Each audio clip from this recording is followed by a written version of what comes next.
Le chef de l'État du Burundi, Evariste Ndayishimiye, a interpellé les agronomes burundais le 24 août sur la nécessité de faire des recherches pour l'introduction de technologies agricoles modernes afin d'améliorer la production. Le président Ndayishimiye a fait la déclaration à l'occasion de la récolte de pommes de terre dans son champ situé sur la colline de Mpehe, zone Bugarama, dans la province de Muravia. Le chef de l'État burundais a également invité la population à contribuer au combat contre la faim en aménageant des serres et jardins potagers. Evariste Ndayishimiye s'est personnellement réjoui d'avoir récolté 3 tonnes de pommes de terre après avoir planté 850 kg de semences sur une superficie d'1 hectare.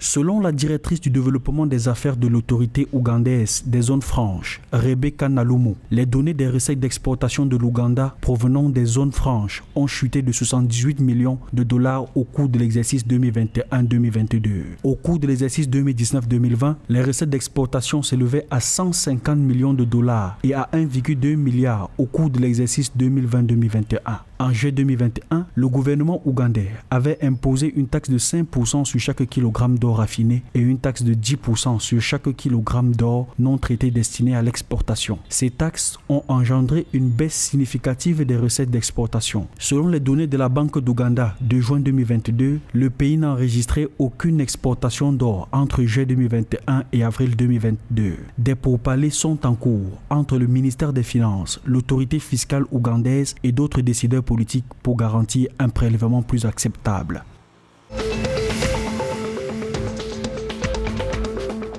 Ce sont environ 14 000 euros, 3 660 dollars et 36 000 NACFA qui ont été réunis par les ressortissants érythréens vivant dans le pays et à l'étranger, selon le ministère érythréen du Travail et de la Protection sociale, au profit du Fonds d'affectation spéciale aux martyrs. Ces fonds récoltés en hommage aux 65 000 soldats perdus lors des 30 années de guerre contre l'Éthiopie viennent en aide aux familles des martyrs et à l'Association nationale des anciens combattants érythréens.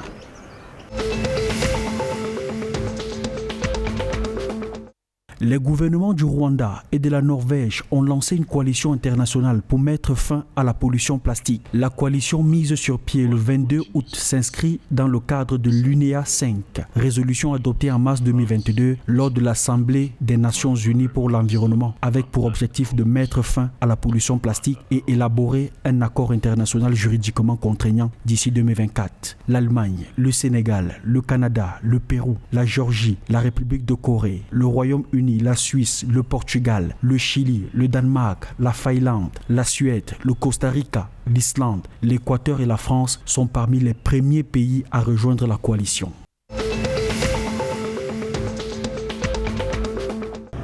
Le gouvernement du Soudan du Sud a officiellement lancé le 8 août dernier sa première stratégie de développement du secteur des fruits et légumes. La dite stratégie vise à stimuler le produit intérieur brut agricole du pays et à créer des emplois pour les jeunes et les femmes. Le Centre du commerce international, dans le cadre de son projet de création d'emplois et de développement du commerce, a fourni une assistance technique pour la conception de la stratégie. Ce projet financé par l'Union européenne, axé sur la création d'opportunités économiques et d'emplois à gain rapide pour les micro, petites et moyennes entreprises, favorisera à terme des systèmes alimentaires dynamiques, résilients et durables, une croissance inclusive et la création d'emplois dans ce secteur au Soudan du Sud.